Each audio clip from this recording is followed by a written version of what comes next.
মনে হচ্ছে ওনারা অলরেডি শিওর হয়ে গেছেন ইলেকশনের আগেই যে ওনারা ক্ষমতায় আসতে চলেছেন। অলরেডি ওনাদের আরেকজন নেতা শ্রমিক ভট্টাচার্য বলেই ফেলেছে যে আপনারা যাকেই ভোট দিন না কেন ক্ষমতায় বিজেপিই আসবে।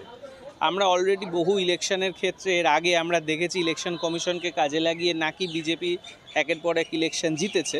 তো আমাদের এখানেও আমরা দেখলাম যে প্রথমে 58 লক্ষ এবং তারপর 66 লক্ষ, অর্থাৎ সব মিলিয়ে প্রায় হলো 130 মানে হলো গিয়ে যে 1,30,00,000 মতো মানুষকে কিন্তু তারা অলরেডি আউট করে দিয়েছে।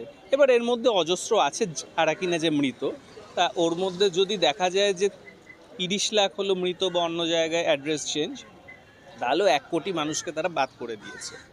আমরা যদি 2021-এর নির্বাচনের ফলাফল দেখি তাহলে আমরা দেখব তৃণমূল এবং বিজেপির যে পার্সেন্টেজের হিসেব, যেটা পার্থক্য ছিল 6%, এবার 6% অফ 7 crore আমরা যদি দেখি তাহলে কিন্তু সেটা হয়ে দাঁড়াচ্ছে 42 লাখের মতো। তার মানে 42 লাখের মতো হেরফের আছে, এবং তারা যদি সত্যি সত্যি 80 লাখ থেকে 1 কোটির মতো বাদ করে দেয় তাহলে তারা কিন্তু সত্যি জেতার কাছাকাছি আছে বলা যায়। যদি এটা সত্যি হয় যে নির্বাচন কমিশন কমপ্লিটলি যে বিজেপির কথা মতো ইচ্ছা মতো যে বাদ দিয়েছে এবং অ্যাডজুডিকেশনের সবাইকে বাদ দিয়ে দেবে, বা এমনভাবে বাদ দেবে যে তৃণমূলের যে ভোট ব্যাংক আঘাতপ্রাপ্ত হবে। এখন এটা যদি এভাবে নির্বাচন কমিশনকে হাতে নিয়ে সত্যি তারা ক্ষমতায় আসে তাহলে বলাই যায় যে ইন্ডিয়াতে এবং আমাদের যে ওয়েস্ট বেঙ্গলে আর কোনো গণতন্ত্র বলে কিছু নেই, এবং সত্যি সেদিন কিন্তু যে যথার্থ অর্থে একটি ভয়ঙ্কর হলো গিয়ে অ্যান্টি মুসলিম একটা শাসন আমরা দেখব, যেখানে মুসলমানদের এগেনস্টে নানা ধরনের অত্যাচার হত্যালীলা হবে, যেটা আমরা ইউপিতে দেখেছি। শুধু তাই নয়, যেটা আমরা কিছুদিন আগে ইসরায়েলে দেখেছি, যেটা আমরা মায়ানমারে দেখেছি, সেই জিনিসটাই কিন্তু ওয়েস্ট বেঙ্গলে হবে। এবং শুধুমাত্র মুসলিমদের হবে তা নয়, বিজেপি কিন্তু ভীষণভাবেই যে হিন্দি ডমিনেটেড একটা পলিটিক্যাল পার্টি, সুতরাং বলা যায় এই সময়টা শুরু হবে অলরেডি ওয়েস্ট বেঙ্গলের সমস্ত বিজনেস, সমস্ত কেন্দ্রীয় সরকারি চাকরি হিন্দিভাষীদের হাতে চলে গেছে।